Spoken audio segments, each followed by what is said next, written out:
स्वागत है आप सभी का NFA-NET क्लास में। आज हम कंप्यूटर साइंस एंड एप्लीकेशन के लिए theory of computation and compiler design के प्रीवियस ईयर क्वेश्चन करने वाले हैं, जो कि ईयर है दिसंबर 2020 और जून 2021 से रिलेटेड। ये जो था ईयर वो मर्ज साइकिल का था। तो यहाँ पर हम देखते हैं कि कितने क्वेश्चंस पूछे गए थे TOC और कंपाइलर से रिलेट करके, और सारे क्वेश्चंस को हम समझते हैं और उसके आंसर्स पे हम डिस्कशन रखेंगे।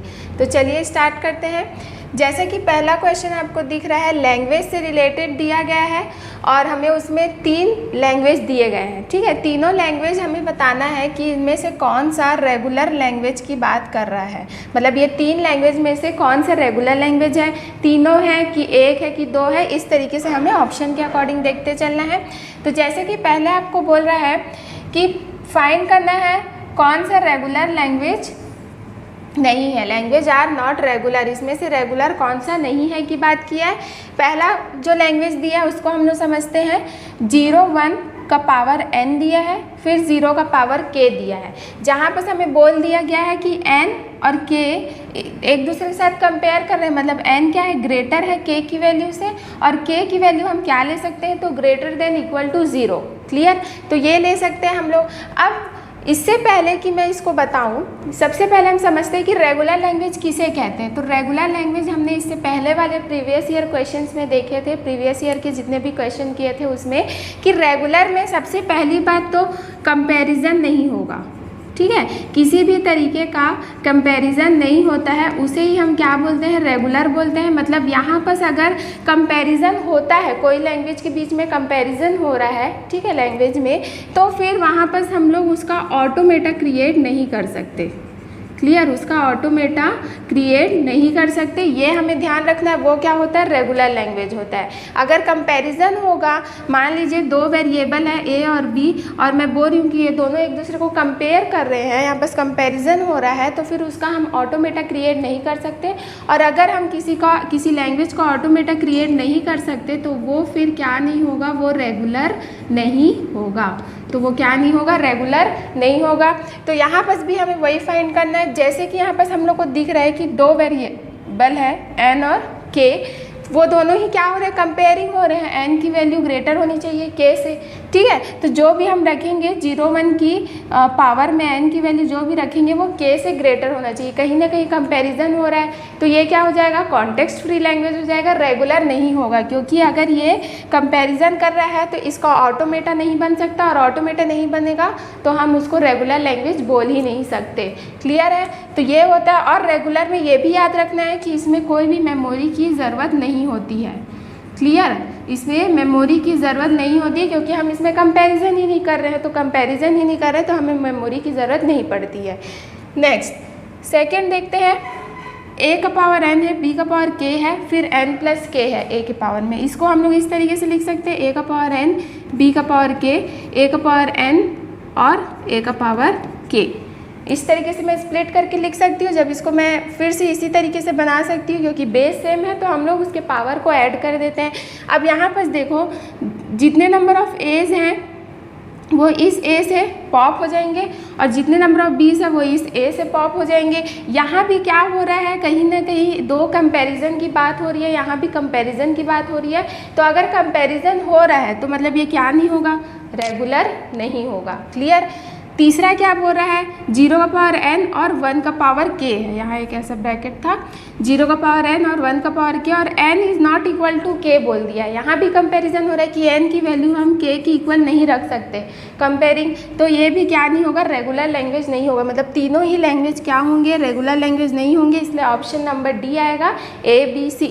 तो क्वेश्चन हमें याद रखना है, मतलब ध्यान से पढ़ना है कि वो क्या बोल रहा है, कि रेगुलर लैंग्वेज कौन सा नहीं होने की बात की गई थी।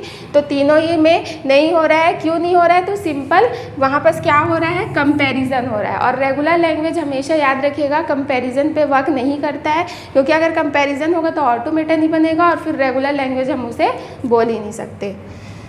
तो सेकेंड क्वेश्चन देखते हैं।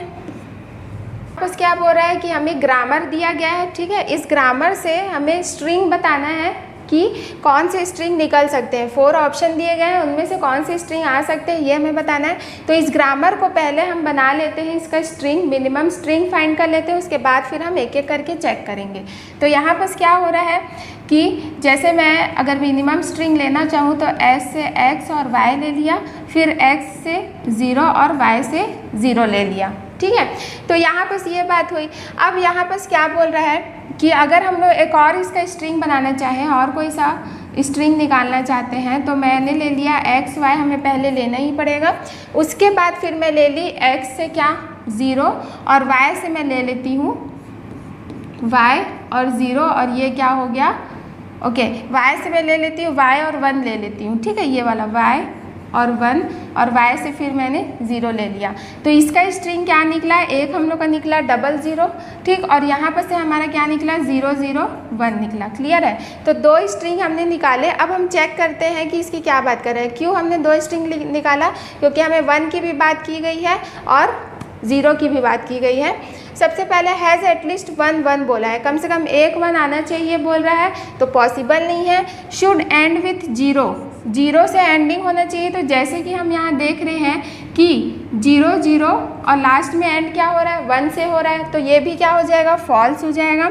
नेक्स्ट क्या बोल रहा है, हैज़ नो कंजिक्यूटिव 0s और 1। कंजिक्यूटिव मतलब कंटिन्यूसली की बात कर रहा है, ठीक है। तो 0 का ज़रूरी नहीं है कि 0 मतलब देखो 0 का कंटिन्यूसली ज़रूरी नहीं है, 0 फिर 1 आ सकता है जैसे कि हम यहाँ देख रहे हैं, ठीक है। और या फिर 1 का भी कंजिक्यूटिव हो, ऐसा ज़रूरी नहीं है, कंटिन्यूसली नहीं हो सकता, इसलिए ये भी क्या हो जाएगा फॉल्स हो जाएगा। सेकंड मतलब जो लास्ट है हैज़ एटलीस्ट 2 zeros, तो कम से कम 2 0 होंगे और 2 0 से हम ज़्यादा भी ला सकते हैं, तो ये क्या होगा सही होगा। तो एटलीस्ट 2 zeros की बात यहाँ पर क्या होगी क्लियर सही होगी। तो ऑप्शन क्या आने वाला है, ऑप्शन नंबर डी। तो अगर हमें इस तरीके से दिया रहेगा तो पहले हमें ग्रामर का स्ट्रिंग जनरेट कर लेना, उसके बाद फिर हम उसके अकॉर्डिंग चेक करेंगे तो वो ज़्यादा ईजी रहेगा। अगला क्वेश्चन देखते हैं। नेक्स्ट जो क्वेश्चन है वो फिर से हमें लैंग्वेज पे ही दिया गया है और लैंग्वेज पे हमें फिर दिया गया है और स्टेटमेंट्स, और उस स्टेटमेंट का ही हमें क्या करना है, हमें बताना है इस लैंग्वेज का यूज़ करके कि कौन सा सही है कौन सा गलत है। तो यहाँ पर जैसे पहले बोल रहा है कि L3 पहला जो ऑप्शन है L3 लैंग्वेज वो कैसे निकल के आएगा, L1 का और L2 को हम इंटरसेक्ट करेंगे तो क्लियर है। अब L1 लैंग्वेज क्या बोल रहा है, 0 का पावर n है, 1 का पावर n है और 0 का पावर m है। n greater than equal to 1 होना चाहिए, m भी ग्रेटर देन इक्वल टू 1 होना चाहिए। तो मैं दोनों की वैल्यू सेम रख सकती हूँ और दोनों की वैल्यू सेम रखूँगी तो जितने नंबर ऑफ जीरोज आएंगे 1 आएंगे फिर 0 आएंगे। क्लियर है, ये होगा। सेकेंड क्या हो रहा है लैंग्वेज 2, इसमें भी आपको ऑलमोस्ट सेम दिख रहा है, कंडीशन भी सेम दिख रहा है, यहाँ m है और यहाँ भी m है, ठीक। तो यहाँ पर देखो इन दोनों का जो कॉमन स्ट्रिंग होगा, इन दोनों का जो कॉमन स्ट्रिंग होगा कौन सा वाला कॉमन स्ट्रिंग कि इक्वल नंबर ऑफ जीरोज आएंगे फिर इक्वल नंबर ऑफ वंस आएंगे फिर इक्वल नंबर ऑफ 0 आएंगे। तो ये वाले जो कॉमन स्ट्रिंग होंगे वो हमें कहाँ मिलेंगे, L3 लैंग्वेज में। L3 में देखो 0 भी इक्वल है n की है पावर, 1 में भी n का पावर है मतलब सेम, और इस 0 में भी n का पावर है मतलब सेम, ठीक है। तो इन दोनों लैंग्वेज में से जो तीनों नंबर्स के इक्वल नंबर आएंगे वही क्या होगा, L3 लैंग्वेज का होगा। क्लियर। तो ये क्या हो गया कॉमन निकलेगा, वो कहाँ किस में होगा, प्रेजेंट L3 लैंग्वेज में। मतलब ये वाला जो है स्टेटमेंट A वो क्लियर होगा, वो सही होगा। सेकेंड स्टेटमेंट देखते हैं, language L1 and L2 are context free language but L3 is not a context free language बोला है। और इसी के साथ अगर आपको दिख रहा होगा सी ऑप्शन में भी उसने एग्जैक्टली उसका अपोजिट बोला है, जैसे कि L1 और L2 are not context free language but L3 is context free। तो इससे पता चल रहा है हम लोग का B या C में से कोई एक ही सही होने वाला है। देखते हैं चेक करते हैं। तो L1 और L2 क्या बोल रहा है, कॉन्टेक्स्ट फ्री है, ठीक बोल रहा है, क्योंकि यहाँ पर कंपैरिजन हो रहा है n और m के लिए, जितने नंबर ऑफ जीरोज आएंगे उतने नंबर ऑफ 1 से हम उसको पॉप कर सकते हैं। क्लियर है। तो ये क्या हो जाएगा, कॉन्टेक्स्ट फ्री लैंग्वेज है कौन, L1 और L2। क्यों, क्योंकि वहाँ 2 कंपैरिजन हो रहे हैं n और m को लेके। लेकिन L3 क्या होगा, not a context free language. L3 context free language नहीं होना चाहिए क्योंकि हमारा फर्स्ट पार्ट तो सही है। सेकेंड को चेक करते हैं। सेकेंड में तीनों की वैल्यू क्या है, मतलब पावर क्या है, n है। ठीक है। तो यहाँ पर हम एक स्टैक से कंपैरिजन नहीं कर सकते, यहाँ कंपैरिजन हो रहा है, लेकिन कंपैरिजन कितना हो रहा है, 3 का कंपैरिजन हो रहा है, और इसको हम एक स्टैक मेमोरी से यूज़ नहीं कर सकते, कंपेयर नहीं कर सकते, इसलिए यहाँ 3 कंपैरिजन होगी। और जब 3 कंपैरिजन होता है तो वो क्या कहलाता है, CSL लैंग्वेज। क्या कहलाएगा, CSL। 2 कंपैरिजन तो कॉन्टेक्स्ट फ्री लैंग्वेज, जैसे कि ऊपर के दोनों में हो रहा था, और L3 में कॉन्टेक्स्ट सेंसिटिव, क्योंकि वहाँ 3 कंपैरिजन हो रहा था। इससे पहले वाला लैंग्वेज हमने देखा जहाँ एक भी कंपैरिजन नहीं होना चाहिए, वहाँ पर वो क्या कहलाता है, रेगुलर लैंग्वेज।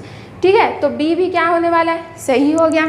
C इसी के लिए रॉन्ग हो गया, क्योंकि उसने जस्ट अपोजिट बोला था। तो A तो हर जगह था, लेकिन फिर हमने देखा कि B ऑप्शन भी सही है, इसलिए ऑप्शन नंबर 1 होगा जो सही होगा। क्लियर है।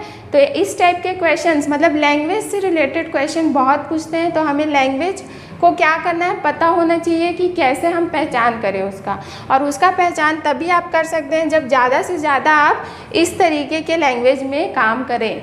ठीक है, नेक्स्ट फिर 2 स्टेटमेंट से रिलेटेड क्वेश्चन दिया गया है, और ये जो क्वेश्चन है वो हम लोग के क्लोजर प्रॉपर्टी जो टेबल था, जो चार्ट है, जिसको मैं शुरू से बोलते आ रही हूँ कि वो हमें याद होना चाहिए, उससे रिलेटेड है। पहला स्टेटमेंट बोल रहा है the family of context free language CFL जो है वो क्लोज्ड है अंडर होमोमॉर्फिज्म। ऐसा ये बोल रहा है कि होमोमॉर्फिज्म के अंदर क्लोज्ड है कौन, CFL language. Second statement CFL language की बात कर रहा है जो क्लोज्ड है रिवर्सल में भी, रिवर्सल प्रॉपर्टी में भी क्लोज्ड है बोल रहा है। इसके लिए हम चलते हैं अपने चार्ट पे। क्लियर। तो यहाँ पर क्या बोला है, देखो CFL की बात की गई है, तो CFL वाला कॉलम हमने ले लिया, और फिर हमें होमोमॉर्फिज्म और रिवर्सल की बात की गई है। होमोमॉर्फिज्म कहाँ है, दिस वन, ये जो है वो क्या है, होमोमॉर्फिज्म, और होमोमॉर्फिज्म CFL में क्या है, यस है, मतलब कि क्लोज्ड है। दूसरा रिवर्सल की बात की गई है, तो जस्ट ऊपर वाला रिवर्सल, और रिवर्सल भी क्या है, क्लोज्ड है। तो दोनों ही स्टेटमेंट क्या हो जाएंगे, ट्रू हो जाएंगे। तो हमें क्या याद रखना है, क्लोजर प्रॉपर्टी को याद रखना है। ठीक है, उसके पूरे टेबल को याद रखना है। 1-2 बार आप पढ़ेंगे, ईजिली हो जाएगा, समझ में आ जाएगा कैसे करना है, इसको याद भी हो जाएगा। तो यहाँ हम देखते हैं, तो स्टेटमेंट दोनों ही क्या हो गया, क्लोज्ड है, सही बोल रहा है, इसलिए ऑप्शन क्या आ जाएगा, फर्स्ट आएगा, जिसमें both statement first and second are true. Clear है, दोनों स्टेटमेंट फर्स्ट एंड सेकंड जो होंगे वो क्या होंगे, ट्रू होंगे। ठीक, अगला देखते हैं। नेक्स्ट फिलिंग द ब्लैंक से है, और रूल से रिलेटेड क्वेश्चन पूछा है। ठीक है, जैसे कि हमने प्रीवियस वाले क्वेश्चन में इनमें से एक के बारे में हमने पढ़ा था, जो कि था Chomsky normal hierarchy, Chomsky normal form. ठीक है, या चॉम्स्की नॉर्मल फॉर्म ग्रामर किस तरीके से रहता है, उनके प्रोडक्शन किस तरीके से रहता है, वो हमने पढ़ा था। जहाँ पर हम देखे थे कि जो लेफ़्ट साइड है उसमें नॉन टर्मिनल होना चाहिए, और सबसे पहले तो स्टार्ट सिंबल में नॉन टर्मिनल का कॉम्बिनेशन होना चाहिए, उसके बाद फिर नीचे उसके हम लोग राइट साइड में टर्मिनल होने चाहिए। तो जैसे कि हमें दिख रहा है कि यहाँ हमें चॉम्स्की नॉर्मल फॉर्म, क्योंकि हमने इससे पहले भी पढ़ा है, तो आप इजीली पहचान सकते हैं ये कौन सा हो जाएगा, फर्स्ट वाला, जहाँ स्टार्ट सिंबल में नॉन टर्मिनल का कॉम्बिनेशन है, फिर क्या होना चाहिए, टर्मिनल होना चाहिए, किस साइड, राइट साइड। क्लियर। तो ये किसके लिए हो जाएगा, चॉम्स्की नॉर्मल फॉर्म, A का 3, तो A का 3 हमें 3 जगह दिख रहा है। नेक्स्ट देखते हैं और क्या पहचान सकते हैं। तो जैसे यहाँ पर एस ग्रामर की बात की गई, और अभी हमने इससे पहले बहुत सारे ग्रामर्स जो हम ट्री बना रहे थे, ठीक है, डेरिवेशन जिसमें हमने एम्बिग्वियस की बात की गई थी, तो वो हम पहचान सकते हैं ईजिली। एस ग्रामर बोला है, ये ग्रामर टाइप दिख रहा है हम लोग को, एस भी प्रेजेंट है, तो ये क्या हो जाएगा इसके लिए। तो बी का क्या हुआ, 4, बी का 4 एक ही जगह दिख रहा है। ठीक है, आगे देखते हैं। नेक्स्ट जो होगा वो, जैसे कि हमें ऑप्शन नंबर 3 हमें मिल गया अपना आंसर, और ये क्या बोल रहा है, सी का फर्स्ट।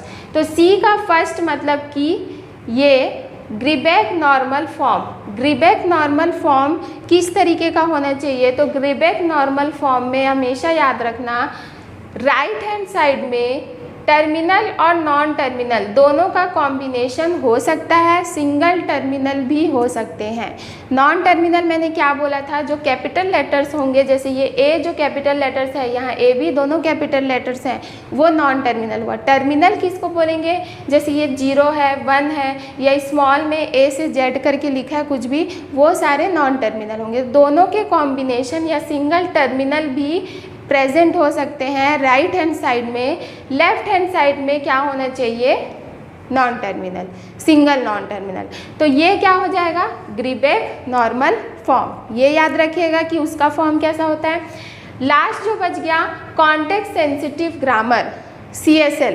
तो कॉन्टेक्स्ट सेंसिटिव ग्रामर के लिए क्या होना चाहिए, तो अब एक ही बच गया, डी ऑप्शन। जहाँ बस हमें दिख रहा है कि राइट साइड में दोनों का कॉम्बिनेशन हो सकता है, इवन लेफ्ट साइड में भी आप दोनों का कॉम्बिनेशन देख सकते हैं। मतलब लेफ्ट साइड में एक तो स्टार सिंबल रहेगा ही, साथ में आपको कॉम्बिनेशंस भी देखने को मिलेंगे टर्मिनल नॉन टर्मिनल का। कहाँ, लेफ्ट हैंड साइड में। तो इस तरीके से अगर आपको दिखता है, पहचान करना है, तो जब लेफ्ट हैंड साइड में भी टर्मिनल नॉन टर्मिनल का कॉम्बिनेशन है तो वो किस टाइप का ग्रामर होगा, कॉन्टेक्स्ट सेंसिटिव ग्रामर। जब राइट हैंड साइड में आपको टर्मिनल नॉन टर्मिनल का कॉम्बिनेशन दिखता है तो वो किस साइड होगा, Greibach normal form. Chomsky normal form के लिए क्या था कि सिर्फ स्टार सिंबल में आपके पास नॉन टर्मिनल होंगे, लेकिन उसके बाद फिर राइट साइड में आपको क्या मिलने चाहिए, टर्मिनल। क्लियर है, तो वो चॉम्स्की नॉर्मल फॉर्म। और ग्रामर तो आप पहचान ही लेंगे। क्लियर, तो यहाँ जो ऑप्शन आने वाला है वो ऑप्शन नंबर क्या है, 3। ओके, ऑप्शन नंबर क्या है, 3 होगा। ठीक है, अगला क्वेश्चन देखते हैं। अगला जो क्वेश्चन है वो हमें फिर से स्टेटमेंट वाइज क्वेश्चन पूछा है। क्लियर, स्टेटमेंट वाइज क्वेश्चन पूछा है, कंपाइलर से रिलेटेड है। जहाँ बस आपको दिख रहा होगा LL1, bottom up, top down, parser का जो टाइप्स है उससे रिलेटेड है। सॉरी, मैंने कंपाइलर बोल दिया था, पार्सर का जो टाइप है उससे रिलेटेड है। तो यहाँ पर देखिए क्या बोल रहा है, पहला statement, LL1 and LR are the example of bottom up parser. Bottom up parser का एग्जाम्पल है, बोल रहा है कौन, LL1 और LR पार्सर। तो LR के जो पार्सर है वो तो है बॉटम अप, लेकिन LL1 है क्या, नहीं है। LL1 टॉप डाउन के अंदर प्रिडिक्टिव जो पार्सर होते हैं उसका टाइप्स है। मतलब कि मोस्टली मतलब किसका टाइप्स हो गया, ये टॉप डाउन पार्सर का। ठीक है, LL1। क्लियर। सेकंड, तो ये क्या हो जाएगा, फॉल्स हो जाएगा पहला स्टेटमेंट।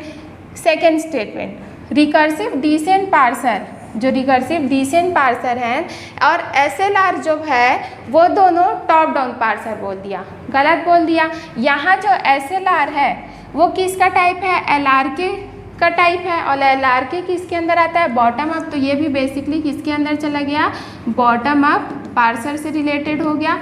लेकिन तो ये गलत हो जाएगा, पर हमें पता है कि रिकर्सिव डिसेंट किसका टाइप्स है, टॉप डाउन पार्सर है। ठीक है, तो वो जो ट्री है वो याद होना चाहिए हम लोगों की। पार्सर के 2 टाइप होते हैं, ठीक, टॉप डाउन पार्सर और bottom up parser. Bottom up parser को शिफ्ट रिड्यूसिंग पार्सर भी बोलते हैं।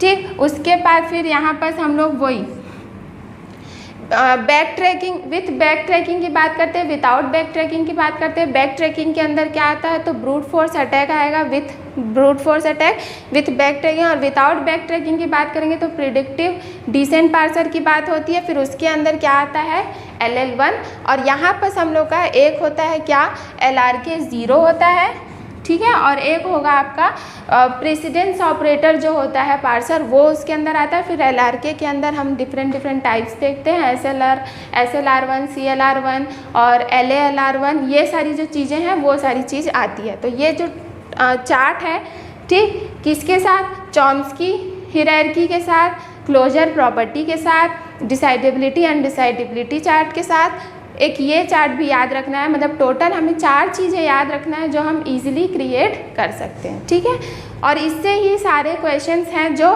बन जाएंगे TOC में। Theory of computation and compiler से रिलेटेड ये क्वेश्चन था। आज का सेशन आपको अच्छा लगा होगा तो लाइक, शेयर और कमेंट ज़रूर करें। तो आज के लिए इतना ही, शुक्रिया।